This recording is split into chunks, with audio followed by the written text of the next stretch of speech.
Well, welcome everybody. Thank you all for being here today. Today's panel is covering the refugee crisis, a very, very important topic. My name is Mohammed Jamjoom. I'm a senior correspondent with Al Jazeera English. And today we want to talk about the refugee influx into Europe, but also Jordan, Lebanon, and Turkey. It has created a crisis of epic proportions. There are three main topics that we want to delve into today. The first is, how is the media covering this very complicated topic? The second is, are journalists providing accurate and sufficient background information? The third is, how do they treat the question of migrant versus refugee? These are two terms that are often used interchangeably, but if they are used incorrectly, they can greatly influence society's reactions to the crisis. So first, I want to introduce the esteemed panelists that are up here on stage with me. Directly to my right, Sulome Anderson, freelance journalist and contributing writer with New York Magazine.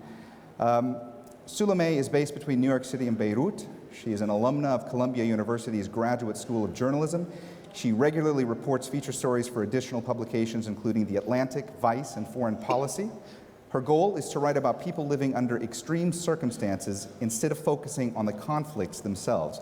Her upcoming book, The Hostage's Daughter, is a memoir and investigation into her father Terry Anderson's 7-year captivity by terrorists in Lebanon, and is scheduled to release fall 2016. Right next to her is Giles Duley. Giles began his career as a fashion and music photographer before moving on to document the work of NGOs and people affected by conflict. In 2011, he lost both legs and an arm after stepping on a bomb in Afghanistan while on a photo assignment. He was told he would never walk again and that his career was over.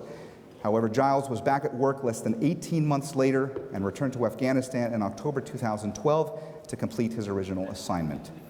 His return was the feature of the award-winning documentary Walking Wounded, Return to the Front Line. In October 2015, Giles started working on a long-term project for the UNHCR, documenting the refugee crisis across Europe and the Middle East. Now, right next to Giles is Chris Elliott. Chris is the reader's editor for The Guardian.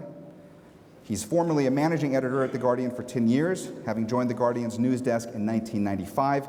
He started his journalistic career in local newspapers and has worked as chief reporter for the Sunday Correspondent and Home Affairs correspondent for The Telegraph.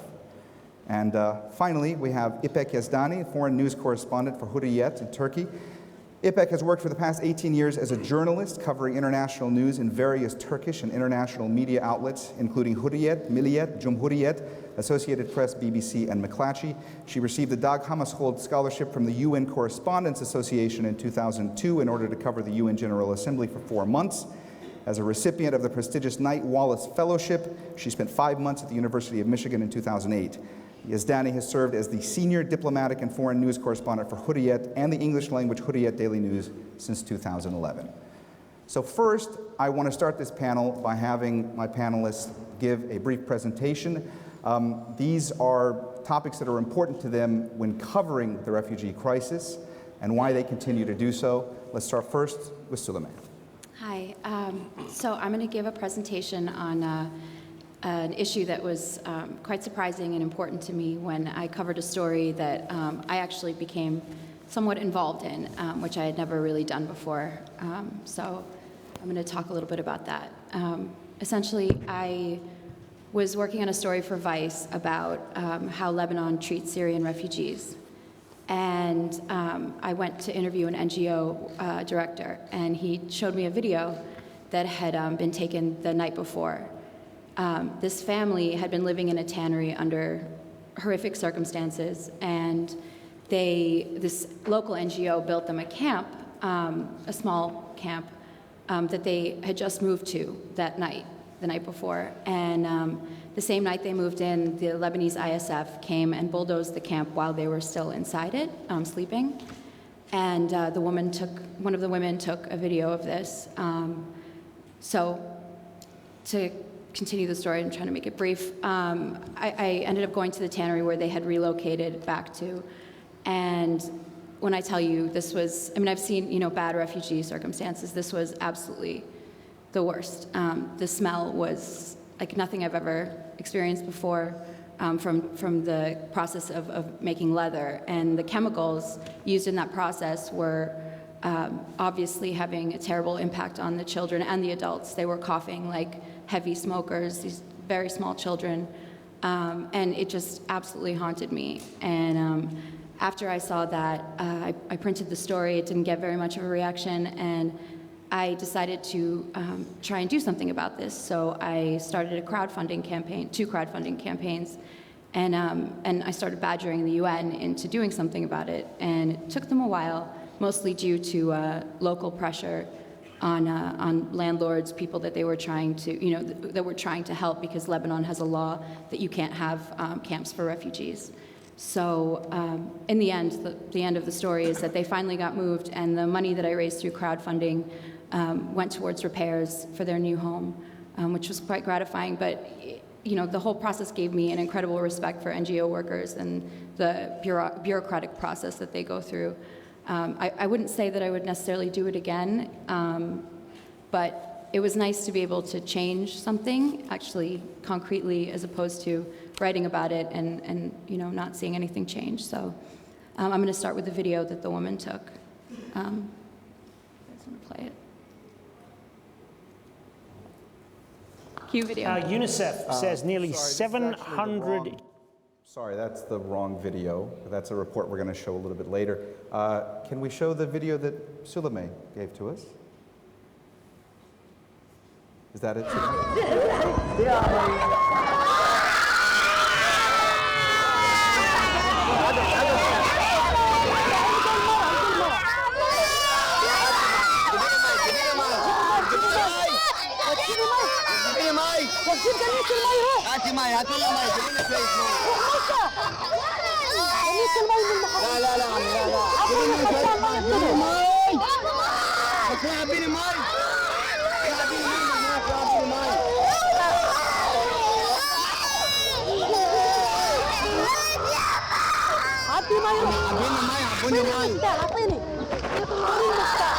هات المفتاح يا موسى. وين المفتاح؟ وين المفتاح يا جماعة؟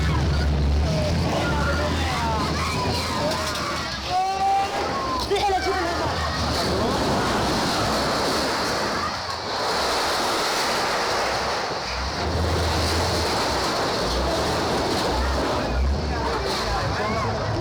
جيبي لها مي وين؟ وين؟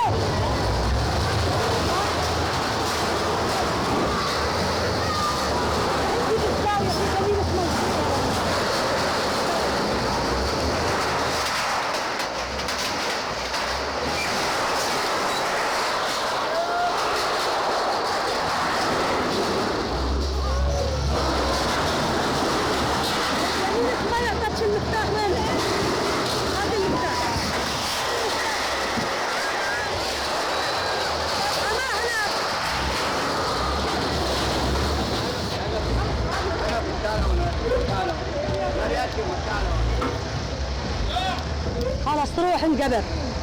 خير عن ربنا.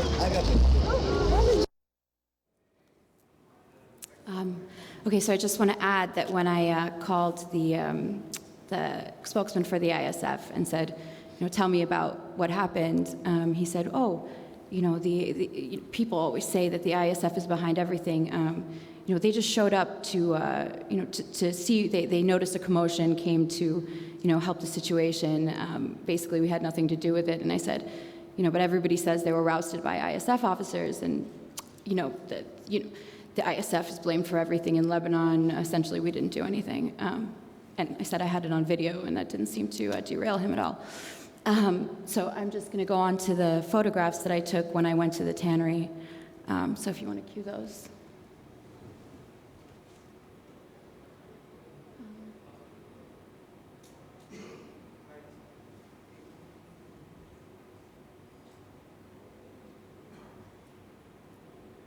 So that was the camp that was demolished when I went there. That's the tannery. I'm just going to let it go, yeah.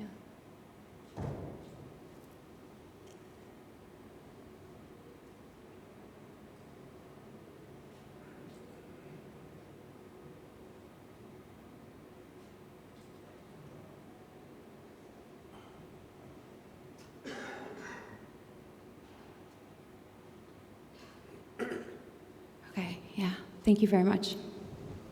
Yeah, I really get a sense of how tough it is in Lebanon for the refugees that are there and the appalling conditions that so many of them live in there. Thanks for that, Sulome. Giles, if you'd like to go ahead with your presentation. Hi, good morning, everybody. You know, I was thinking last night about what I was actually going to talk about today. My work generally is covering what I call the legacy of war, looking at the long-term impact on civilians of conflict around the world. So refugee issues is something that's really been a focus of my work for over 10 years. I wanted to start by telling a story from about 3 years ago. I was in Jordan, in Zaatari, and I was there with a couple of aid agencies. And my colleagues in these aid agencies had been saying to me that they were witnessing something there on the border with Jordan unlike anything they'd witnessed before. Now, as I say, I've worked everywhere from Angola to South Sudan to Afghanistan, and I kind of felt like I'd seen most things. So I went there feeling a little bit cynical that this will just be like every other story I've ever covered. And we sat there, it was freezing cold night, it was dark. Zaatari was just starting to open, it was still basically just a collection of tents, quite a basic state. And we sat there and the night passed, and it was about 1 o'clock in the morning, and it was freezing, freezing cold.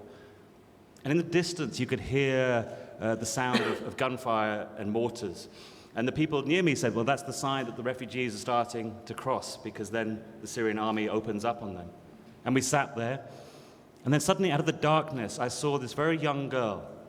She was wearing a coat, she was buttoned down against the cold, and she was walking with a very determined kind of demeanor. And she walked right past me and into the camp. And then as I looked behind her, I saw more and more faces coming out of the darkness, hundreds and then thousands of people. And immediately I realized this was unlike anything I had witnessed in my career. This really was a nation on the move. So as I say, I was deciding what I wanted to talk about today. Most of my work tends to focus on individual families, communities, individuals that I follow up over several years. I'm very interested in the intimacy and the details of life. But actually I thought, you know, this great conference, one of the main things is about sharing our experiences and the things that we actually learn through work. So I thought I'd actually talk about a project that I actually found quite challenging, that I still have questions about myself, that has made me rethink a little bit about the way I work. 6 months ago, I was approached by the UNHCR, who asked me to document the refugee crisis through Europe and the Middle East. I have to say it was probably the greatest commission or brief that any photographer has ever been given. They sent me a simple brief, which was follow your heart. I wanted to start by following the story through Lesbos all the way up to Berlin and beyond. But I was a little bit intimidated, a little bit nervous, because for me, covering something of that kind of epic proportion, something that involved a lot of action, was really not what I do. And I'd seen all the photographs coming from Lesbos of people jumping off boats. I'd seen pictures of the Balkans route of thousands of people blocked at borders. And I kept thinking, what is it that I can bring to this that will be different? What will I bring to it that has my perspective on things? So what I wanted to do today is just talk through actually that journey, some of the photographs I took during that trip, and maybe a couple of the insights. I certainly don't have the answers, but there was a few things that I discovered that maybe bring up some questions that we can talk about later. So if we can have the first slide. See how the technology's working?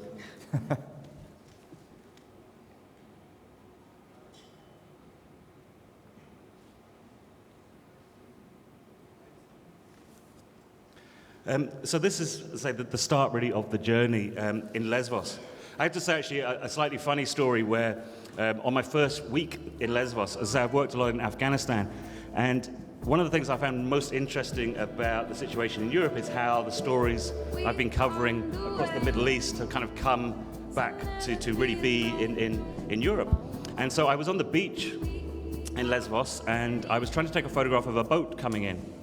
And the people on the boat were waving like this. And somebody at the front was waving. And me being a photographer, I was thinking, well, you know, you're kind of ruining my picture. What are you waving at? And I'm trying to get the shot, and this person's just going like this. And he gets off the boat and carries on walking towards me going like this. And I'm thinking, well, this has really, you know, totally ruined my shot.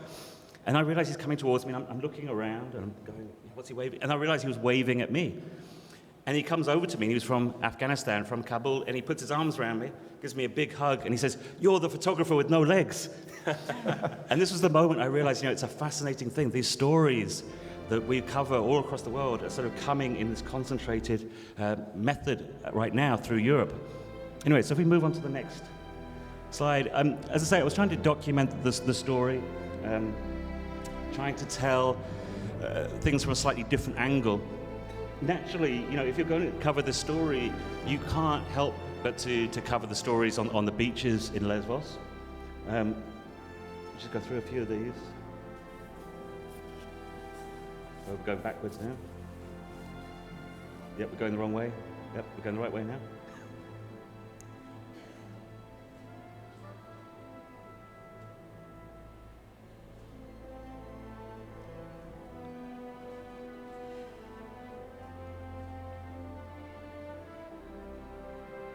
If we just pause it there, I mean, many of these images, the images that I guess we've become very familiar with. But if we just move on.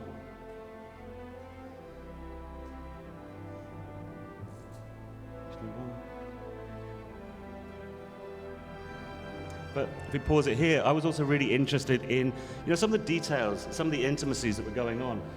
This is when a group had just found out that actually Lesbos was an island. They were sort of slightly in shock and just found this tourist map and found that they were there. Oh, sorry. Oh, sorry. Can we actually pause? If we could go back. Can we go back a couple of images and then pause it? Okay. So which image pause was it? here. Is this the one, Giles? No. Now advance it one, please. Can you advance a couple of images? If the technical team could. Can anyone hear us? Hello? No, two more. I can hear lots of shouting in the background. Here we go. So yeah, this was one of the images of somebody that actually had, his wallet had fallen in the water. And actually all his friends were making fun of him because they were saying, well, everyone else had wrapped their wallets up and he hadn't. And if we move to the next slide, and the next one. And again, for me, this was a really interesting story. As I said, many of the sorry, can you go back one to the photo? There we go. Just pause it there, please. Many of the images we see coming from Lesbos were of people jumping off boats. So many of the images that we've just been looking at. But I was really interested in some of the other stories that were going on there because, as I said, we can become very focused on one particular aspect of a story. This was a young man called Amer who'd come from Syria. And he had arrived on a boat that had sunk, and he was brought into Molivos, the small fishing village. And he was actually standing in line, waiting for a cheese sandwich. They were kind of all queued up in the freezing cold, soaking wet, waiting for these sandwiches. And I was talking to him, and he suddenly looks at me, and he's looking around. Molivos is this beautiful fishing village, very tourist village, lots of lovely restaurants. And he suddenly goes, "Why am I queuing for a cheese sandwich?" And I go, "What do you mean?" He goes, "Well, I can go to one of the restaurants, right?" And I said, "Well, of course." He's like, "Well, I have money." He goes, "Yeah." So he goes over and he sits in this restaurant and actually had an amazing fish meal. And, it was an interesting lesson for me because, his story was the same as all the people jumping off the boats, and yet we don't often see this angle because I think, editors, people are always interested in that drama, that excitement, that element of danger of that happening. And yet this was part of the story as well. And even he, Amer, had fallen into the dialogue of feeling he was a refugee and had to act in a certain way. And so one of the lessons I learned from that is we also mustn't fall into that trap of representing them in that way. If we just move to the next image.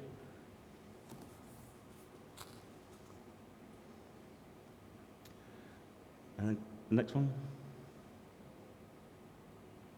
And this was one of the graveyards in Lesbos. And again, I was trying to kind of find ways through this journey of it not just being photographs of people, we pause here, not just pictures of people, queuing at borders, trying to understand something of why people were on the move. This was a drawing done by a young, no. Sorry, which Can we just go back? What, can we go back a couple of slides there? Can we just pause it? Yeah, right, pause it here, please. Yeah, I'll say move when I'm ready to move. This was a picture done by a young Afghan child staying in a squat in Athens. you know, his representation of the Afghanistan that he'd left behind. And again, I think it's very important that if we're covering this crisis, we're also trying to talk about why these people are on the move, the countries that they are coming from. If we move on to the next one.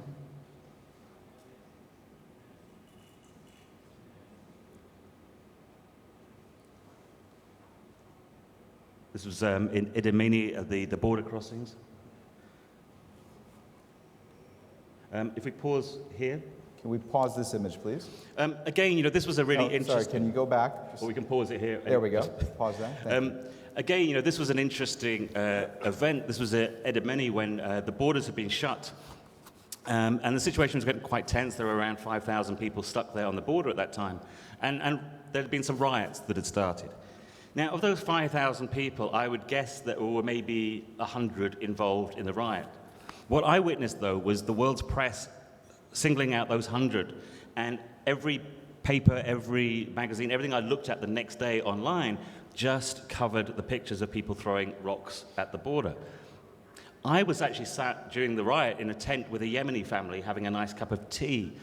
You know, my question, again, I don't necessarily have the answer, but my question on this is, you know, if we just focus on something like those 100 people rioting, are we really showing the full story when we're ignoring the 4,900 people who were quietly in their tents, a lot of them very nervous about what was happening? And it's one of the things, again, I've witnessed through this whole journey is how the press is often picking up on the more dramatic moments and actually doing a disservice to the many others that are going through this experience in a very different way. Just move on.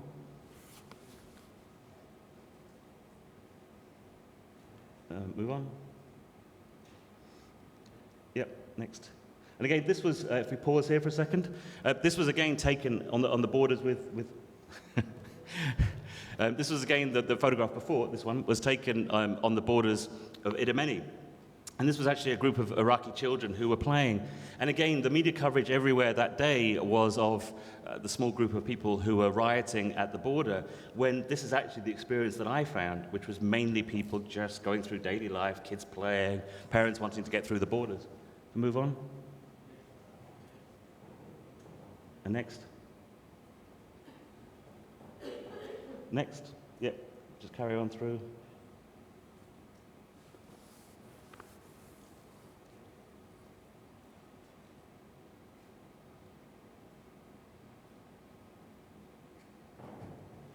This was the sort of final station in Berlin. This was the Tempelhof.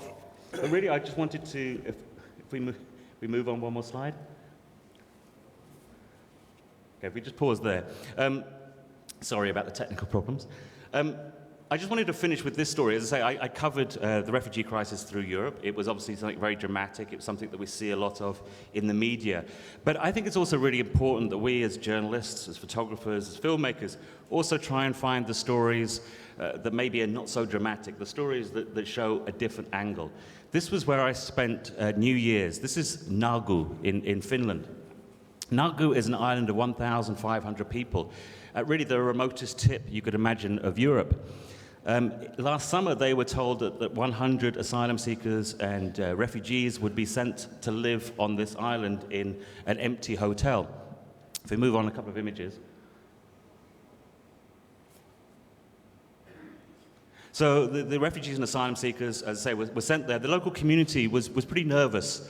They questioned what it was going to be like. There was doubts. Most of those doubts actually came from the media. They were worried about rapes. They were worried about attacks on their families. But the people of Nargu, they sat down and they made a decision. They decided that if these refugees were going to come, they were going to make them feel like guests. They would not be referred to as refugees.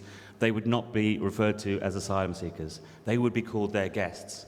And so I went there and I photographed this story, and it was one of the most lovely stories of how the people of Nargu would take the refugees out every day for walks. They would do activities like building fires, dancing lessons, cooking lessons, you name it. They really built them as part of their community.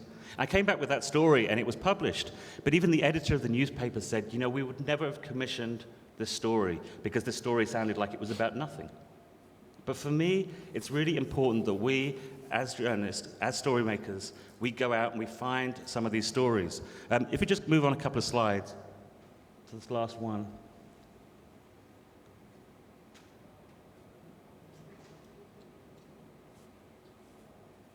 Yeah, if you can just move on one more and then pause. I just wanted to finish really with this image. And as I say, I'm sorry the presentations have been a bit confused. But this image kind of goes with a quote that I was given by a woman in Nagum, an old lady called Mona. And she said to me, you know, we were talking about the refugees being there. I said, what is it that made you welcome these people? And she told me a beautiful saying. And she said, better than cursing the darkness is to light a candle.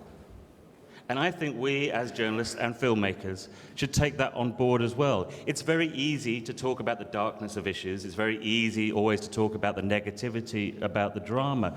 But I think we have a role to play, especially at this time, which is also to shine a light and to show the positive aspects of what's happening in the world, even in the midst of a crisis like the refugee crisis. Thank you. Thanks, Giles. Appreciate it.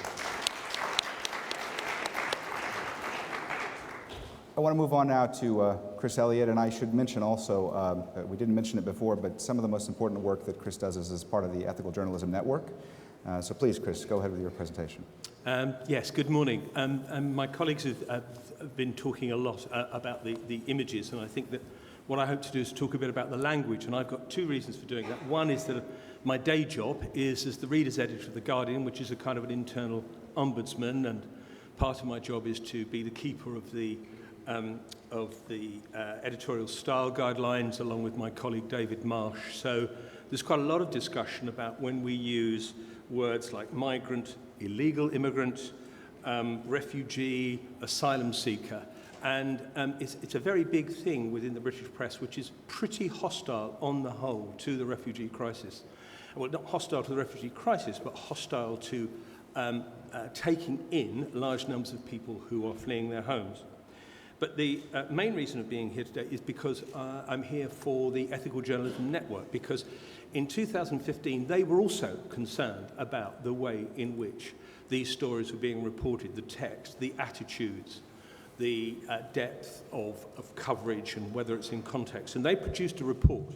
Now, the Ethical Journalism Network is a coalition of professionals which hopes to strengthen the craft of journalism by promoting ethics, good governance and media self-regulation. The review of how media cover migration was published in 2010. The aim of it was to review coverage and the biggest movement of people across borders since the Second World War. And this is, and the book, which I've got a few copies of, is 106 pages of deeply gripping and quite depressing. I mean, the picture's not brilliant, with some shining points, and that's the kind of interesting thing, is where the role and responsibility of the journalist is to pick through the debris of fear and anxiety and actually pick out the humanity that touches all of us. Some of the countries that are covered were Australia, Brazil, China, Bulgaria, Gambia, Lebanon, Nepal. Of course, there are something like 900,000 Nepalese workers in Qatar right now, here, around us. And Mexico, which is Great Britain, the United States, etc. Now,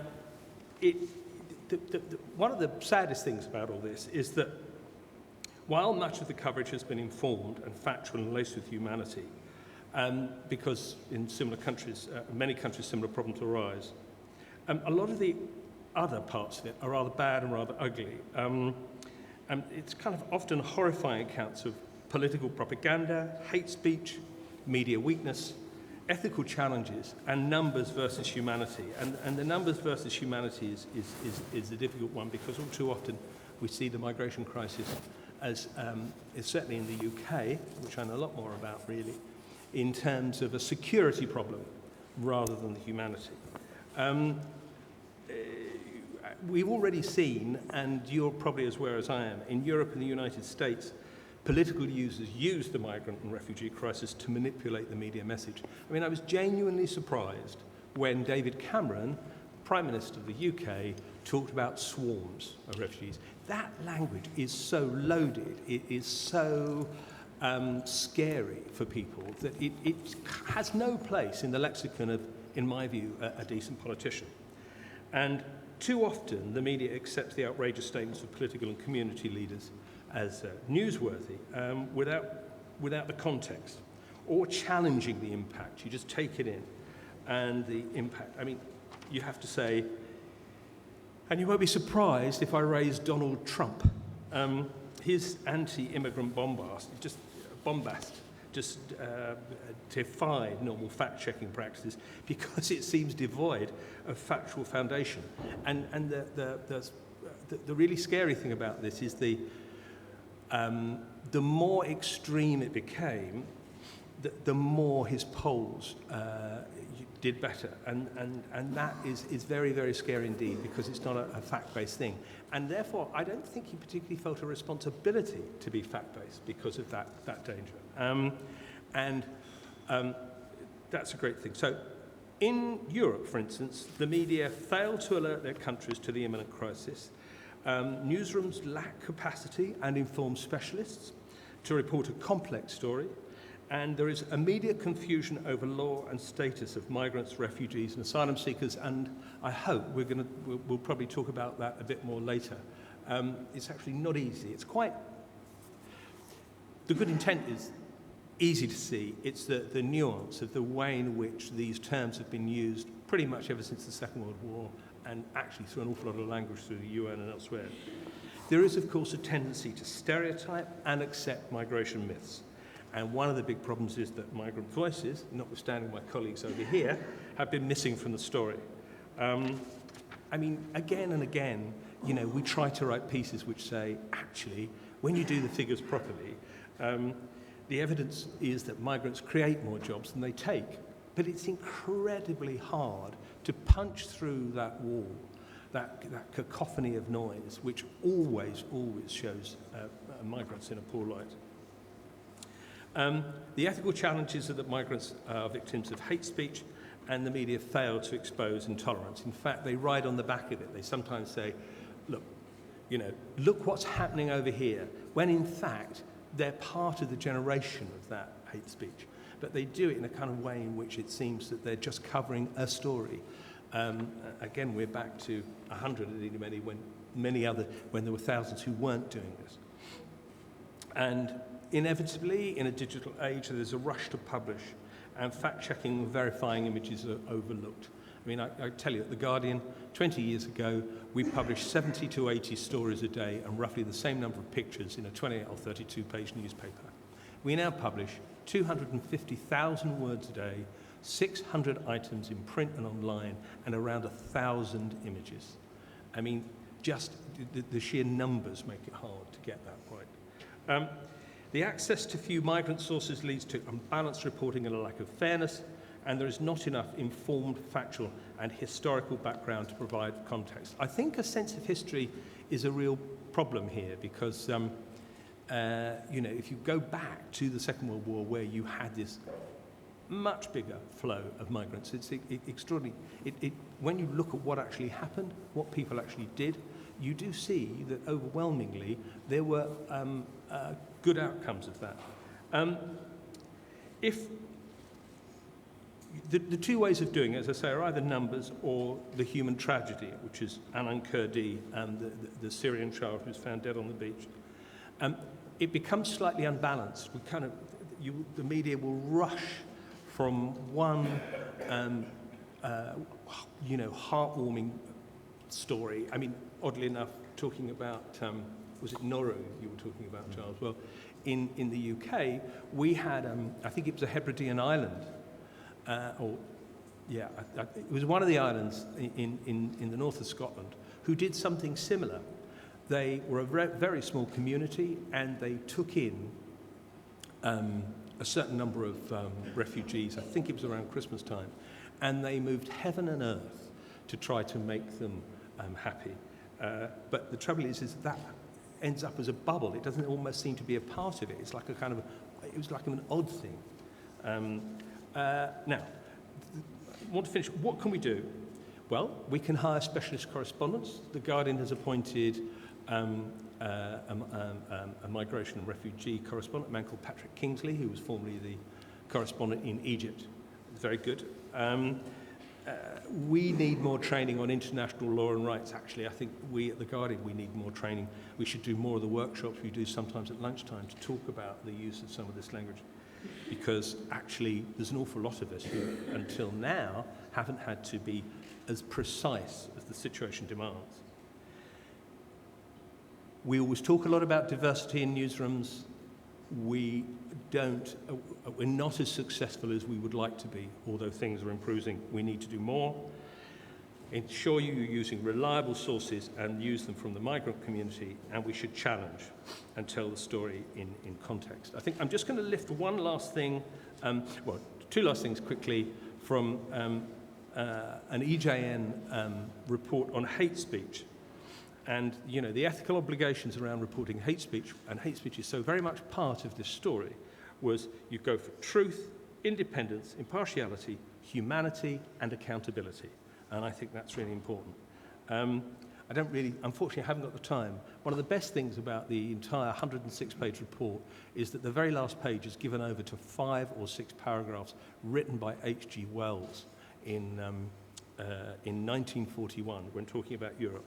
Oh, I'm going to do it anyway. He was so good at looking ahead, and he said, this could apply now, for the restoration and modernization of human civilization, this exaggerated outlawing of the fellow citizen who we see fit to suspect as a traitor or revolutionary, and also of the stranger within our gates, has to be restrained and brought back within the scheme of human rights. I don't think I can say it better than that. Thank you. Thanks, Chris. Appreciate it. And now, take it away, İpek. İpek Yezdani. Thank you, Mohammed. I think there's something wrong with my microphone, but I think I can manage it. Don't worry about it. Okay, thank you. Would you like to sit over here and try it? Okay, all right. Feel free, and we can switch seats again later.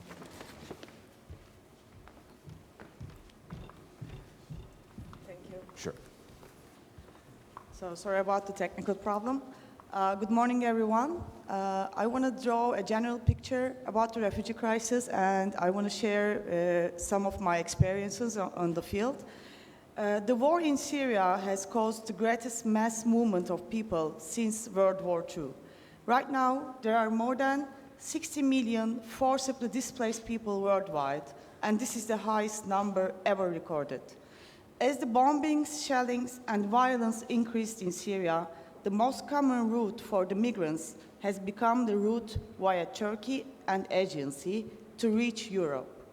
According to the latest figures of the United Nations, between 1st of January and 31st of December 2015, around 1 million people fled to Europe, and 84% of them came from refugee-producing countries, like 50% from Syria, 21% from Afghanistan, and 9% from Iraq.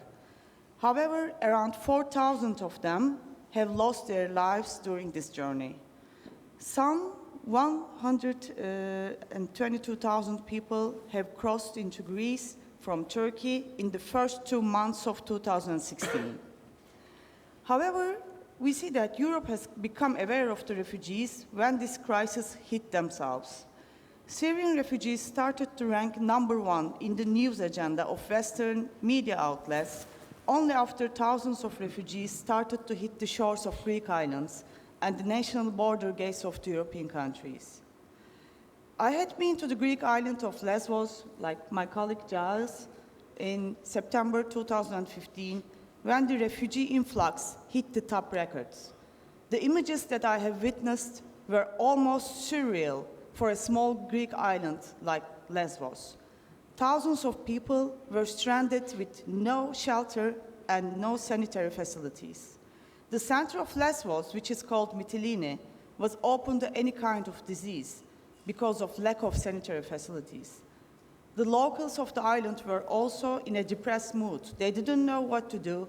Some of them were trying to help the refugees with their limited sources. However, not all of them was so helpful. Some migrants who wanted to use the toilets of the restaurants and bars were generally turned back by the owners.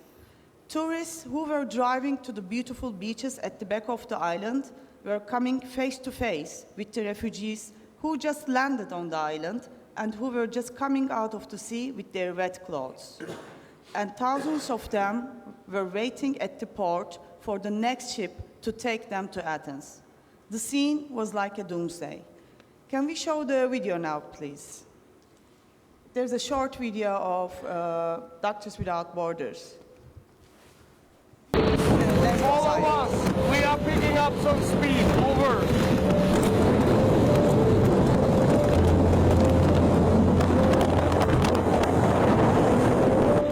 There is a big wooden boat landing in Eftalu. It is a ground shore and it's tipping over. It looks not so good, so we are staying here to support. Over.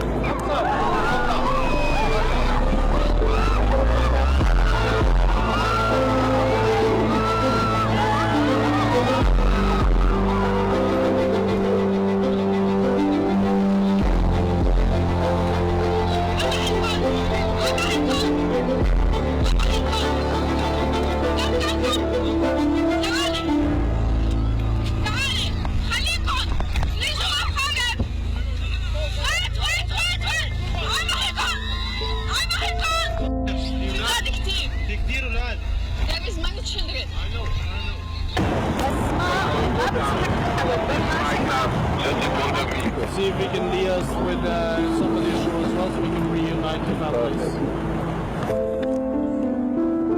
Gray-haired woman, black jacket, white vest is running right now.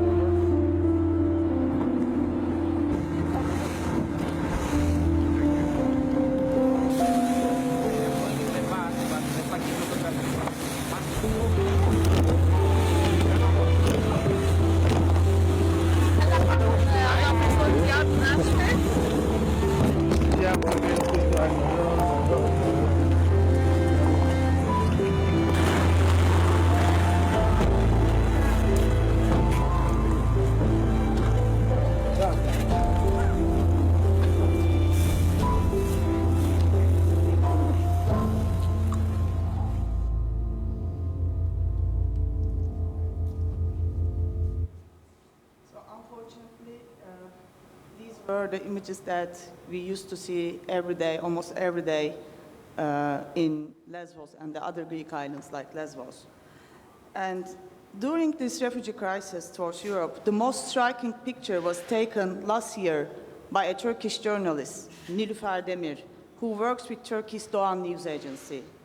This was the picture of a 3-year-old Syrian boy whose image made global headlines after he drowned on September 2, 2015 in the Aegean Sea. Can we show the first slide, please?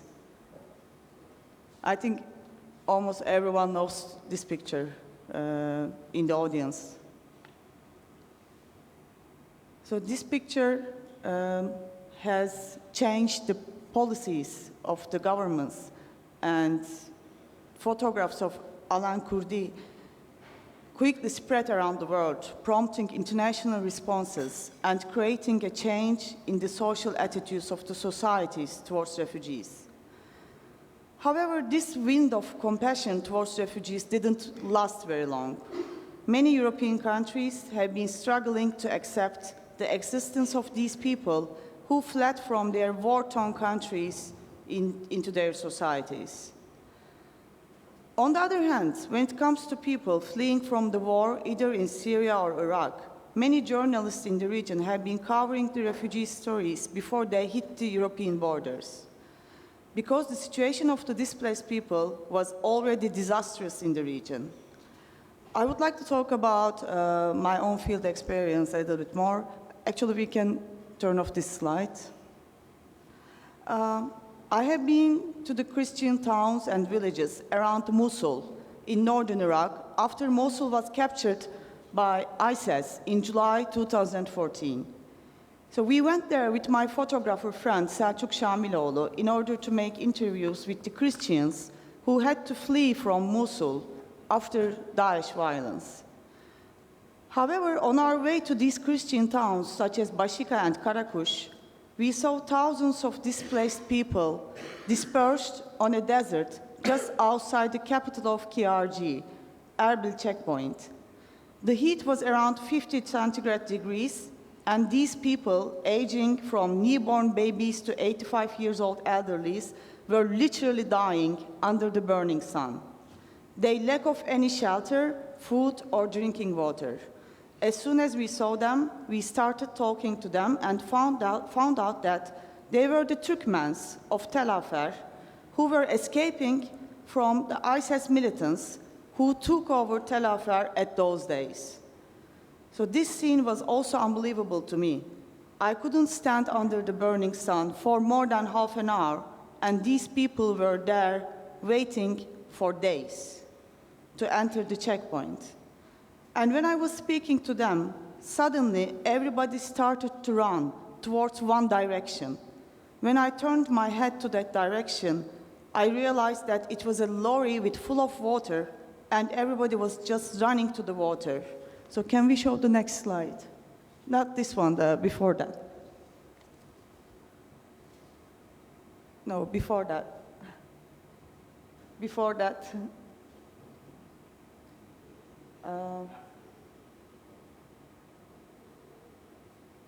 I think there's a technical problem. So, yeah, maybe there's something wrong with the order of the pictures. Yeah, this one. This picture.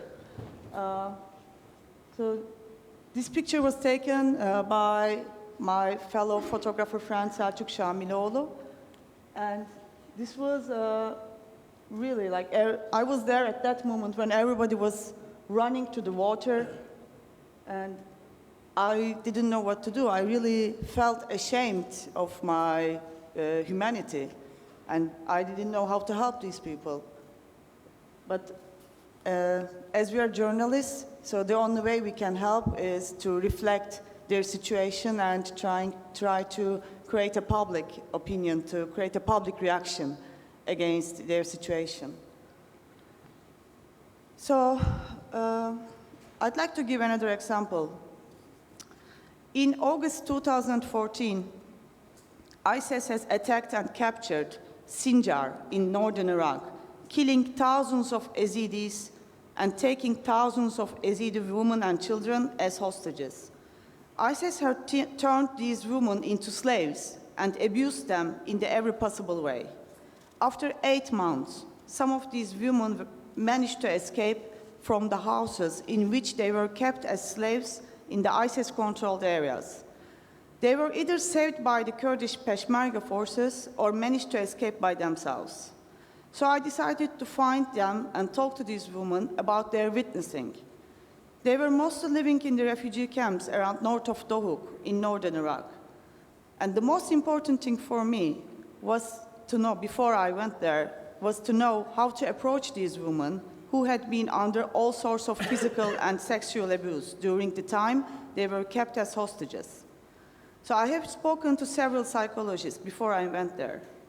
And when I met these girls and women, I have given each and every one of them guarantee that the pictures of their faces and their real names will never be published on the newspaper. So we can show the next picture that we showed before now. Yes, this one. I have talked to around 14, 15 women and girls in these refugee camps, and these are 4 of them. They're all relatives.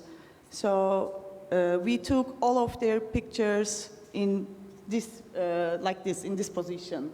So we had to not to show their faces and give their names. So their accounts of abuse in captivity were immensely disturbing. They were kidnapped, sold as sex slaves, and raped for months at the hands of ISIS militants. One of them was a high school student from the Herdam village on Sinjar Mountain. She was only 19 years old when she finally escaped from ISIS after 9 months of captivity. So I would like to read you one part of her account. It's really disturbing, I know, but I think we should all be able to hear these accounts because they are real And this is what people have been going through. And we shouldn't forget that ISIS has thousands of Yazidi women right now, and they're keeping them as hostages. So here is a part from her account. On August 3, 2014, we woke up to see ISIS militants raiding our village. Everyone was trying to escape, but they caught us. They gathered us in the village square. You will either convert to Islam or you will die, they said. We agreed to convert out of fear. But anyway, they took all the village men away and we never heard of them again. They sorted the young women from the old. They brought the young women and children to Tel Aviv. And then they took away the children who were older than 5, including my brother. They imprisoned us at a school in Tel Aviv.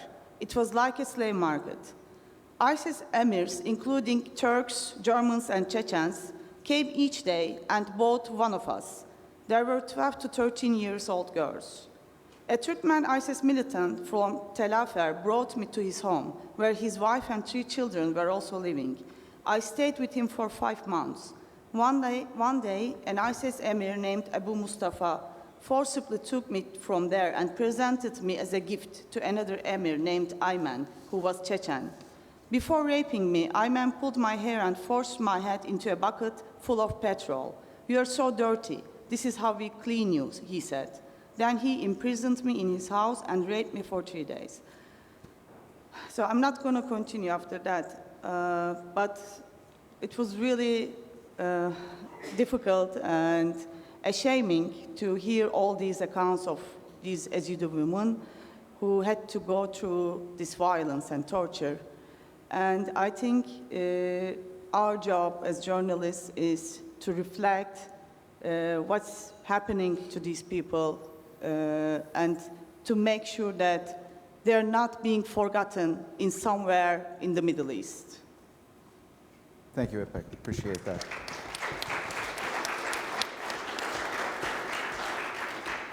I think you all have a pretty good idea just how these esteemed panelists grapple with the subject matter and how to best cover it in the most honest and the most human way. A couple of other matters I want to talk about before we open this up to the floor for questions. First is, I would be remiss if I didn't mention that this session is being live streamed. So if there are folks out there that are watching this online, you can utilize the hashtag IPI WoCo, that's IPI WOCO. Feel free to tweet in any questions you might have for the panel. Now, before we open it up for discussion, I want to show a piece actually that I worked on last year out of Lesbos, Greece. It's a piece that had a real impact on me and the team that I was working with. We tried to focus on a different angle of the refugee crisis. So I'm going to let the tech folks show you the piece, and then we'll try to utilize that to delve into some of the themes that we want to get into today. UNICEF says nearly 700 children are seeking asylum in Europe every single day. Many of them have made perilous journeys from war zones in Syria and Afghanistan, sometimes unaccompanied. This 3-year-old, known as Nina, was found near Zagreb in Croatia 1 month ago. No one knows who she is or where she came from, and they've tried communicating with her using translators, but with no success. She may be one of the 218,000 refugees and migrants who crossed the Mediterranean into Europe in October. Now, that's a figure greater than all of 2014. And now the UNHCR is warning that the journey will become more dangerous as winter sets in and temperatures plummet. Hundreds of thousands of refugees are expected to arrive in Greece over the next 4 months. Attention is turning once again to the trauma this crisis is inflicting on children. One group is using humor to provide some comfort and psychological support to those in need. Mohammed Jamjoom reports. Hi, come watch the show! For a short while, the children were transported, overcome with the kind of all-consuming joy that made them forget the unrelenting sadness. It's been such a long time since they left. My daughter lost her father in Iraq. She's still recovering. On Lesbos, enjoyment is in as short supply as comfort. Most of these children have been camped out in this parking lot for days. This is a much-needed dose of levity for a group of kids who become far too accustomed to hardship. Here, desperation runs as deep in the young refugees as it does in the old. We all need laughter, regardless where we are, who we are, what's happening to us now. You need laughter, I need laughter, and everybody here needs laughter. We certainly do. Clowns Without Borders put on as many as 6 shows a day, trying to spread as much cheer as they can in camps all over the island. 9-year-old Noor may have escaped Iraq with her family, but she's not been able to escape a reality that seems to get harsher by the hour. Until today.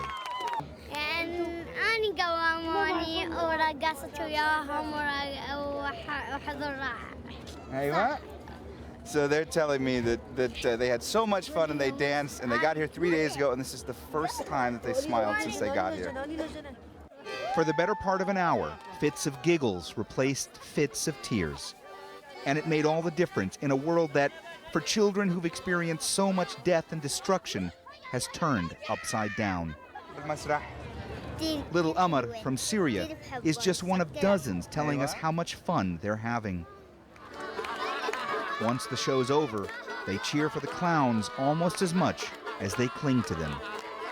No one here wants this to end. With each passing performance, Sabine Shuair sees more and more just how traumatized her audience is.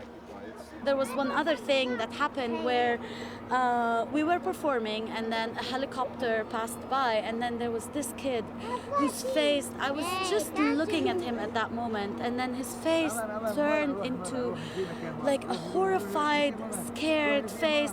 He took the two kids' heads down and he was like, oh, it's airplane, just put your head down.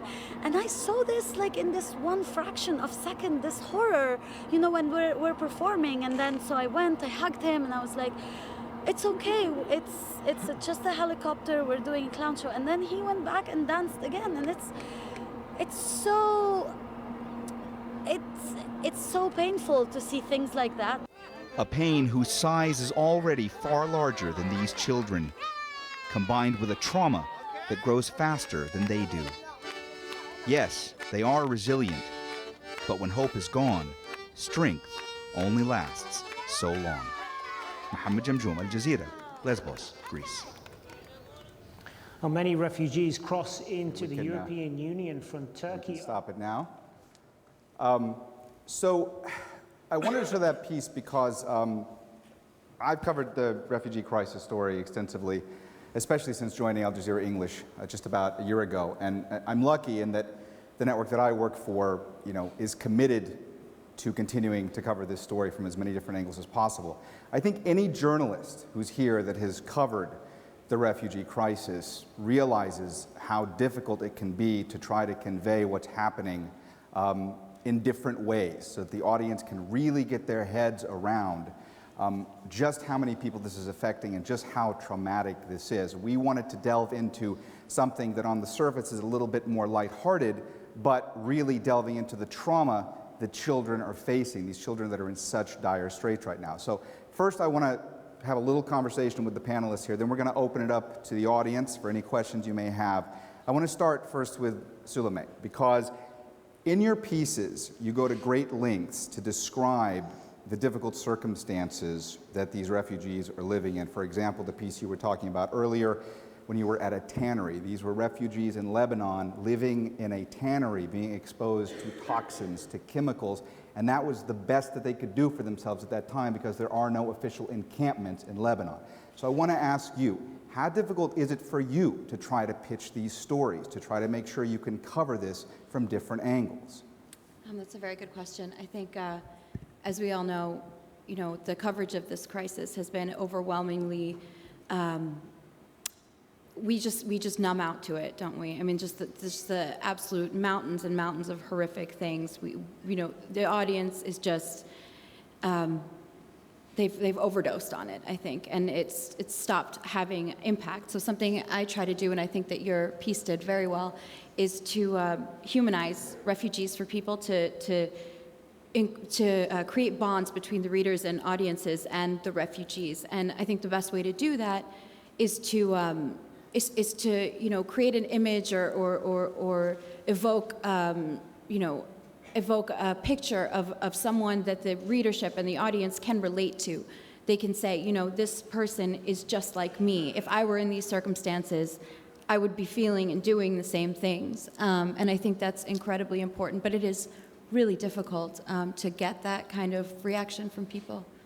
Picking up on that point, Giles, I want to ask you, because one of the things you do in your photographs is you try to showcase the refugee or migrant experience in these moments of daily life that some might call mundane, but that really show how these folks are trying to get a sense of normality for themselves, for their family, even under the most severe duress. You did some photos in Zaatari with a family over the course of a day. I would urge you all to look at Giles's webpage and see some of the photo essays that he's done, where you show this family eating, what they have to do in order to get the water to cook with, sometimes just having moments where they're praying inside their tent, showing the little girl with a snowsuit that's 2 sizes too small for her.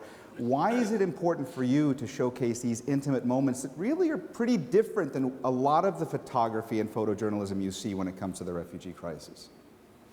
There's 2 things I want to say. Firstly is, for me, a lot of photographers are really interested in showing the differences between us all. I'm really interested in the similarities. And so for me, wherever I go, whether it be working in Afghanistan, whether it be working on the borders of Syria, whether it be working in my own country, I'm always interested in those commonalities. Because what I tend to see if I'm in a refugee camp is, a father brushing his daughter's hair. I see a mother preparing a dinner. I see grandparents laughing with their neighbors. I see kids getting ready to school.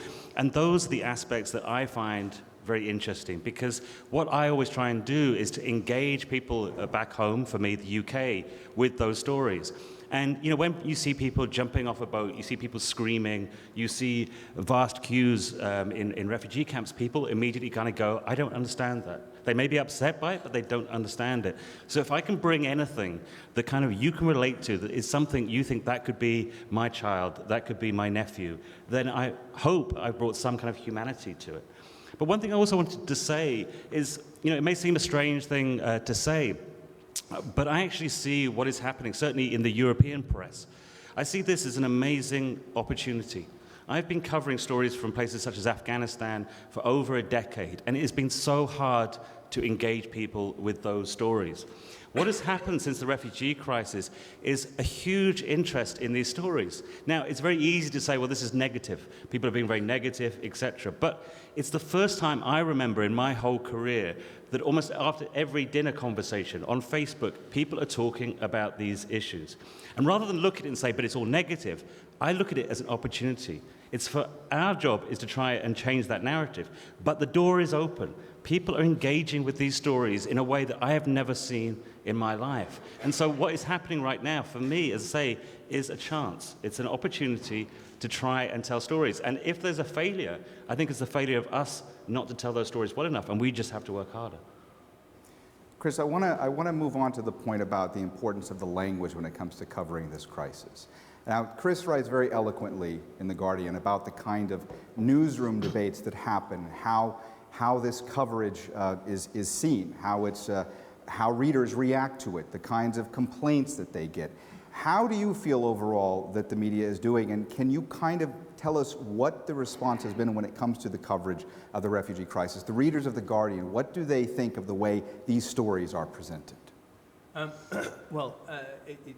interesting. One indicator was, in fact, every year we have a Christmas appeal. And each year you've got to choose a charity, and you hope it's a charity which is consistent with the kind of interest and values that the readers have. And this year, the new editor, Catherine Viner, went for refugees, which in some ways, given what we've been talking about, you think that there's a negative response out there. It was quite a brave thing to do. But we actually, it raised £2.8 million, which is about $4 million, way beyond anything we'd done before. So there is clearly a deep, abiding sympathy and concern about the plight of refugees, which speaks into your point, Giles, that, you know, if you humanise them enough, there are a lot of people out there who are willing to engage. When the readers write to us, because they're Guardian readers, they very often complain about some of the language we use, and I think that the problem with some of the language is that it's quite hard to pin down some of the meanings. I do think it's quite difficult to draw the distinctions. I mean, we had a debate about whether we should continue to use the term illegal immigrants, and in fact the Refugee Council and others human rights groups asked us to stop. And I mean, I was for that. My colleague David Marsh, who runs the Style Guide, was for that. But actually, one of my colleagues who writes extensively about home affairs said, well, I'm slightly worried about that, because while it's absolutely right that you shouldn't define the person by what they are. So, for instance, at the Guardian, you don't say this is a disabled person, you say this is a person with disabilities, or this isn't a Down syndrome baby, this is a person with Down syndrome. We're there on that. It becomes quite difficult because of the complexity of the way international law views the plight of some of the people who are leaving the shores of Syria to come to Lesbos. I mean, you know, they may be asylum seekers, they may be migrants, they're overwhelmingly, so many of them, certainly for Syria, by most people's standards, they're refugees, although technically, under UN, they're not absolutely declared as refugees, but the UN and the European Union all want us to stop describing them as illegal immigrants. So we spend a lot of time trying to find more accurate language which doesn't become so complicated you completely lose the meaning of the thing because it becomes so clumsy. So, you know, we get about 100 complaints and queries a day at The Guardian on not on this issue, but on lots of issues. If I could just jump in really quickly with something that we discussed last night. I do think that, you know, while it's important to, you know, distinguish between, you know, different words, I also don't think that it's our job as journalists to echo, you know, the government dictionary. We should find our own words for these people, and you know, we should ask them, what would you like to be called, migrant or refugee? And generally speaking, we should abide by that, in my opinion. Yeah, it's a good point. Let me go ahead, sorry to cut you all off. Let me go ahead and open up, if anybody has a question, please go ahead so we can get this discussion. You first, go ahead, sir. If you could, also for the questions, if you could keep the questions as short as possible, and please identify yourselves and which organization you work with. Yeah, my name is Jamil, I'm a journalist from Brazil. I actually am based in Geneva, very next to UNHCR and the other organizations. I do agree that this issue of language is important, but coming from Brazil, it shocks when we are described, and I consider myself an immigrant as well, but illegal. You're not illegal, you're irregular, but not illegal. How to solve this? Of course, as you mentioned, we should ask the refugees, or we should ask the migrants. But coming from Latin America, where we don't have the issue of refugees as strong as you have here, it does shock every immigrant from Latin America to be called illegal. Because as a person, you're not illegal by itself. It's just a comment I put to raise the debate. Can I just very quickly answer that? I mean, we've now got to the situation where we almost never use the phrase illegal immigrant unless it's within a quote. So if a politician uses that, you don't change the politician's quote because it's important that your readers should know that that's the attitude they take. But almost never. I mean, it's basically closer to the New York Times position, which is you should look for, you know, any way to describe them that you can, which gives clarity and meaning without using that phrase. İpek, did you have something to add? I thought you looked like you might want to say something on that. No, I mean, actually, I agree with Chris that it's a dilemma whether to use the word refugee or migrant or another word, like a person who is looking for a shelter or asylum seeker, because when we call these people as refugees, which we generally do, then we assume that they are given the official status of refugees. I don't know if this helps their case or not, because they're not given the official status of refugees. So it's also a dilemma for me to know which word to use. Yeah, it's a good question, especially right now, because you have a lot of talk in the media about illegal migration routes that are being stopped. And so the term illegal is coming up again, and a lot of times it's being confused or conflated with the idea of illegal immigration or this illegal route. Sorry, who else had a question? Can I just say something very briefly? I mean, I think one of the other issues that we need to try and work on is the generalization anyway of this whole crisis. I mean, I remember a moment in Edemeni and walking through, and I got to know various people in the different tents, and you sort of walk around in the morning, sort of say hello to everybody. And walking along, you'd pass a group of Pakistani men who were on their way to Europe. Then you'd pass a group of Moroccans. Then there was a Yemeni family. There was a South Sudanese woman who had escaped. She'd been raped. Then there's a farmer from Afghanistan, and then a middle-class family from Damascus. And so all these stories are completely different. All these stories are completely unique. And then when you see it on the news, it will just say migrants waiting at the border. So I think it's really important that we remember these are all individual stories. And we have to be very careful about lumping this all into one thing and saying the refugee crisis or migrants. Very good point. Go ahead. Dawood Kuttab, Community Media Network in Amman, Jordan. While it's very attractive to do the big stories with very emotional movements, the vast majority of Syrian migrants especially are settled in regional countries, Lebanon, Jordan, Turkey, and so on. And they are voiceless people, and there is no attempt to really give them a voice, to listen to them. And the hate speech is going up and up against them in some of these countries. Our organization is trying to do a radio program where Syrian journalists are being trained to actually address some of these problems. But the need is great to really listen to these millions of people who have no voice, and media should really pay attention to their needs as well. As they might not be as humanitarian big stories, but they're really big needs. Who would like to take that first? Yeah, I mean, I would say, I mean, today I showed some slides, or tried to show some slides that were the refugee story. But, you know, I kind of joke really that, you know, in Europe, certainly, it became a refugee crisis when people reached Europe. Actually, most of my work over the last 3 years has been in Lebanon, has been in Jordan, and has been in the countries, and I totally agree with what you're saying. I think one of the hardest things about telling that story is the fact that nothing very much changes. So if you're trying to pitch that story to a news organization, they'd be like, but what's the hook, what's the story? And you're like, well, the story is nothing's changed. I, in fact, just did a story a couple of weeks ago where I went back and revisited families that I photographed in Lebanon 3 years ago.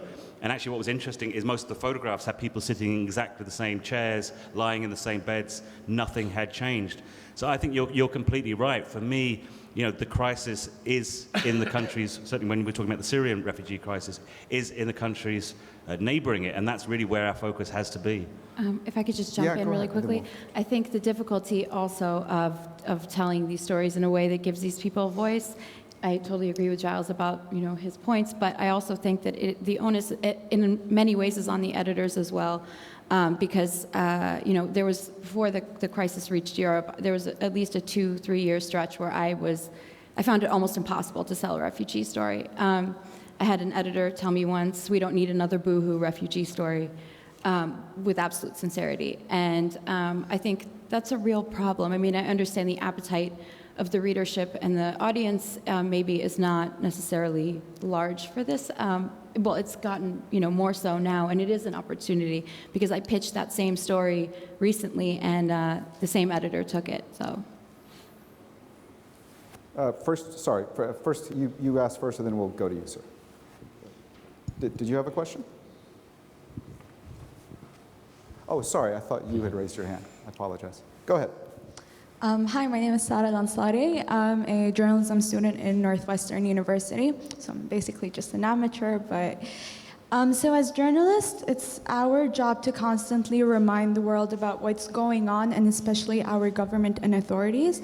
However, I'm just curious, till when are you going to share those stories? I mean, you've shared so many stories about the refugee crisis, the people, and especially like what's going on, but like we don't see any progress till when at some point it gets frustrating. So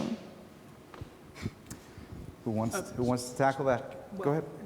It's a good point. You have to go back to the sort of definition of news, and kind of news is something that surprises you or affects your life. And I think that what seems to have happened, and just to the 2 points to Giles and Sulome, is that whether people like it or not, what is happening is having and may have a profound effect. I agree entirely that the bulk of it's being felt perhaps in Turkey and in the region, but it has now captured the imagination in many, many ways of the populations of Europe. And one of the saddest things is the way in which European politicians use it as a way to say, they're hiding terrorists. It's a million different things. We must bring in a snoopers charter.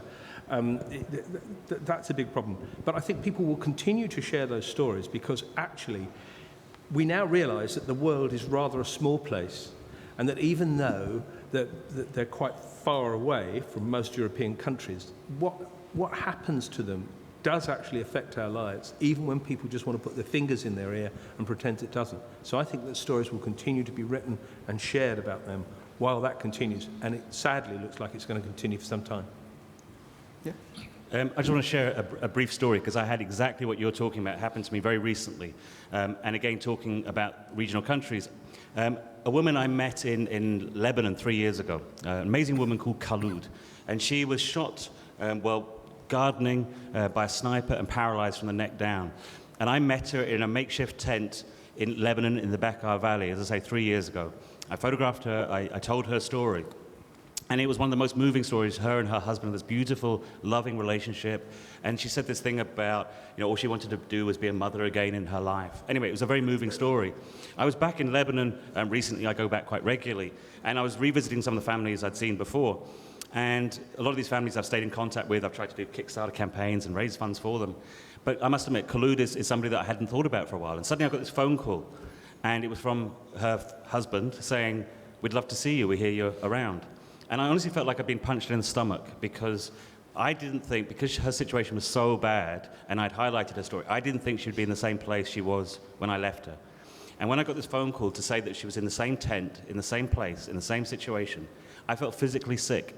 And I went to my room that night, and I must admit, I cried. And I said to myself, why am I even doing this job?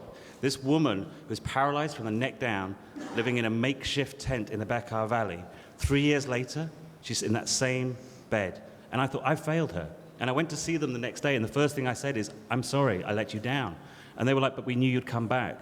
But I again burst into tears. And I questioned, why am I doing this job? What's the point of doing it?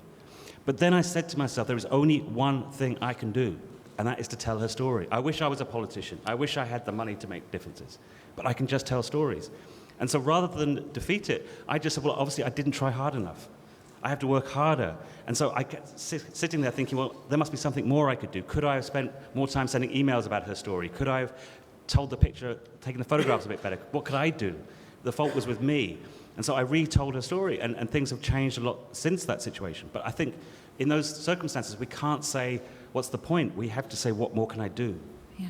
Sulome, do you want to add? I want to piggyback on that in that, not as dramatic as that, but I did have a similar experience. I mean, I think the sense of impotence you have as a journalist covering this crisis is incredible.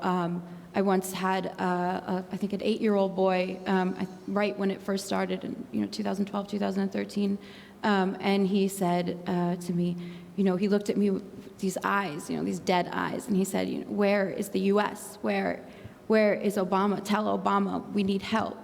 And you don't know what to say to these kids. I mean, what do you say to that? You just feel incredibly helpless.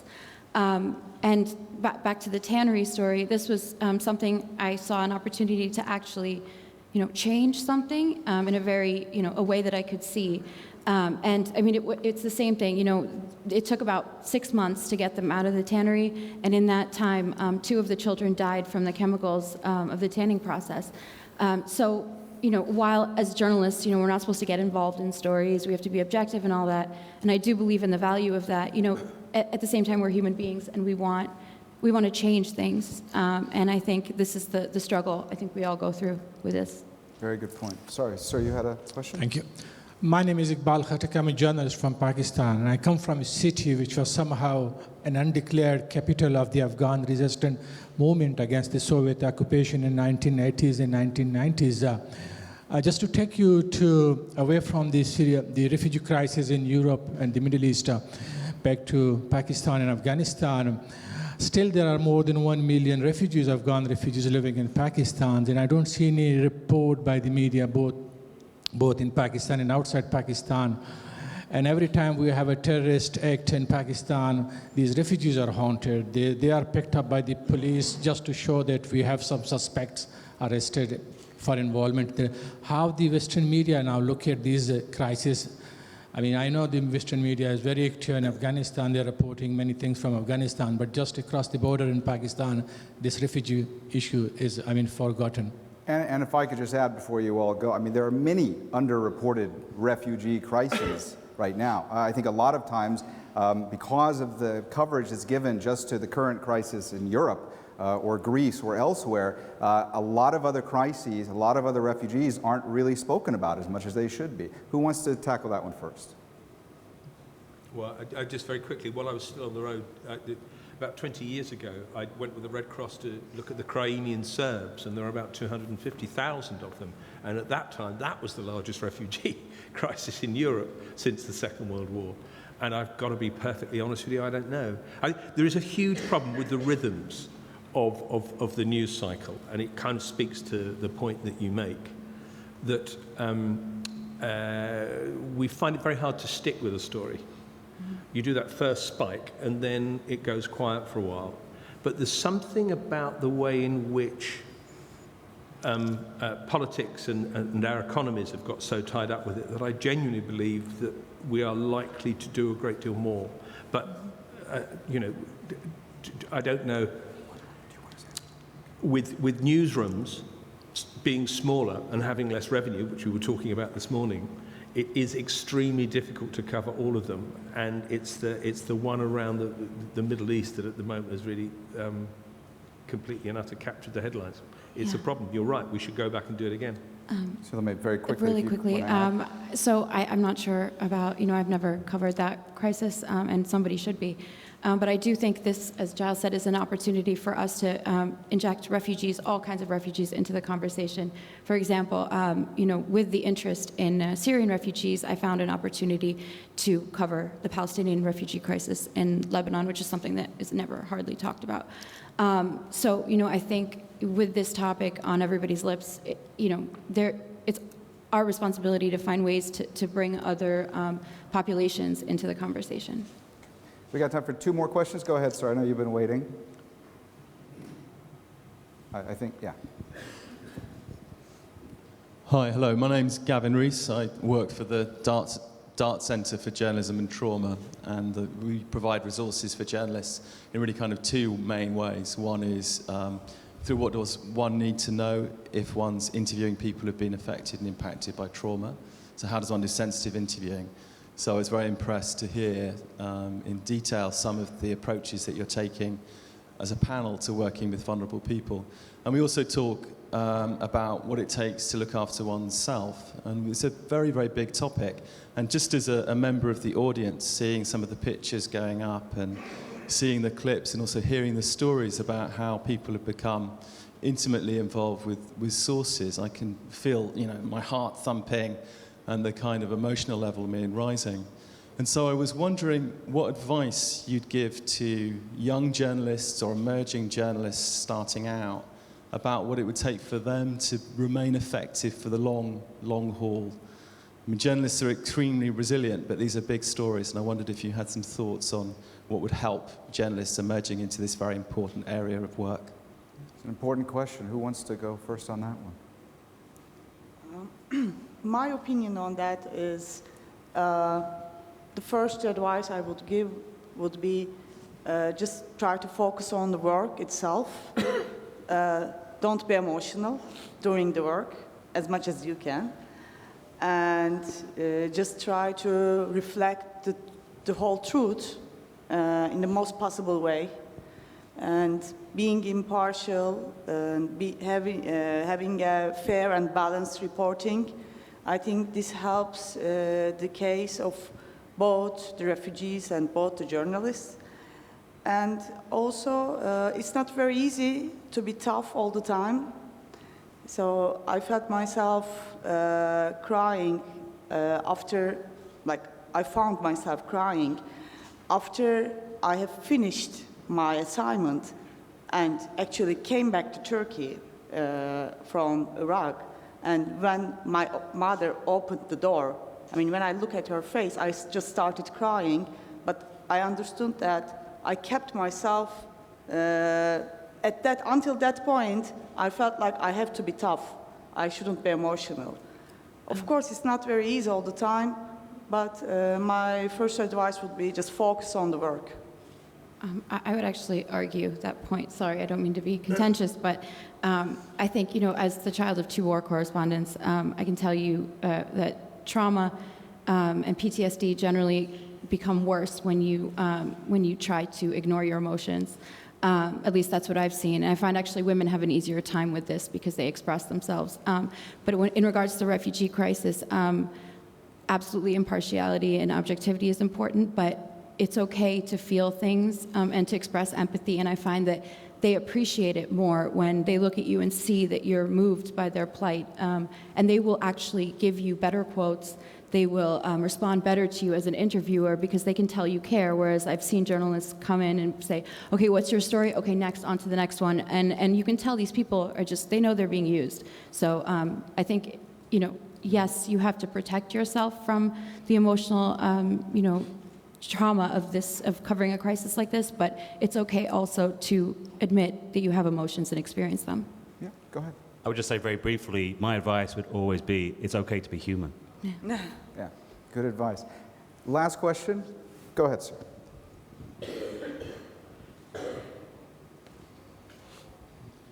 Ken McQuarrie, BBC Scotland. I just wanted to express my admiration for the journalism of all of the panel.